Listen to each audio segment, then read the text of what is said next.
Dr. Prashant Chajed. I'm a senior chest physician attached to Lilavati Hospital for more than 10 years.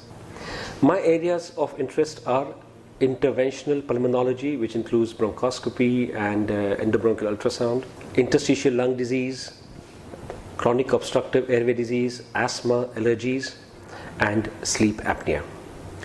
Today I will also take this opportunity to discuss with you very briefly about sleep apnea. So what is sleep apnea? Sleep apnea, as the name suggests, is a condition where there is stoppage or reduction of breathing during the night or when the individual is sleeping. Apnea, the word in Greek means stoppage of breathing, and therefore sleep apnea. There are different types of sleep apnea, such as central sleep apnea, obstructive sleep apnea, mixed sleep apnea.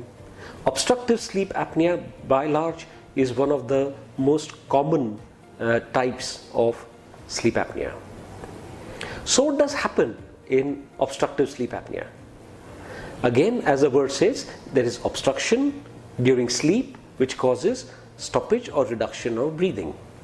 So this is typically seen because this upper airway, which is made up only of muscle, this collapses during night. So in the daytime, these muscles are taut and holding our heavy head on the shoulders. At night, these muscles relax.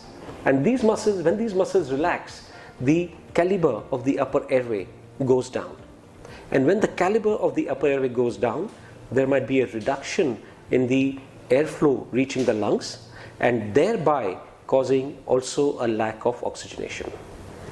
So whenever there is a reduction in the airflow in the upper airway, because the upper airway has narrowed down, and this typically happens not in everyone. I mean, the upper airway narrows in sleep in all of us, but in certain individuals it is more than usual, to the extent that the airflow to the lung can be compromised. Whenever there is a narrowing of the upper airway which is significant, often these individuals will have a symptom of snoring. Whenever air goes through a narrow passage, it makes noise, and in this case it is manifested as snoring. So therefore, often one of the presenting complaints with which the individual comes can be excessive snoring at night. So now I've discussed with you two aspects. In one aspect, there is a reduction in the airflow because of the reduction in the upper airway caliber, and that is sensed by the brain. So whenever the brain senses that there is a reduction in the airflow, the brain also wants to work and ensure that the airflow is maintained, and therefore there is a change in the stage of sleep. From a deep sleep, that individual may come into a transient wakefulness when the muscle tone comes back to normal, and then the airflow to the lungs restored to normal. Now, once this airflow is restored to normal, the individual goes back to sleep. And once this individual goes back to sleep, again there is going to be a narrowing of the airway and subsequently reduction in the airflow to the lungs. Again, as there is a reduction in the airflow, plus minus the oxygen in the lungs, the brain has to go into wakefulness, and again this wakefulness allows the muscle tone to come back, and then the airflow becomes normal. So this cycle happens repeatedly, and when this cycle happens repeatedly, it can disrupt the quality of sleep. A lack of oxygen can create some sort of a stress on the organs of the body, and typically this leads to the symptoms of sleep apnea, such as when these individuals wake up in the morning, they may feel that despite having slept for 6 to 8 hours, they will still feel unrefreshed. So is unrefreshed sleep, tiredness during the daytime, morning headaches, sleepiness during the daytime, sleepiness while in a meeting or watching TV or sitting in the car. These are some of the daytime symptoms that are manifest because of sleep apnea.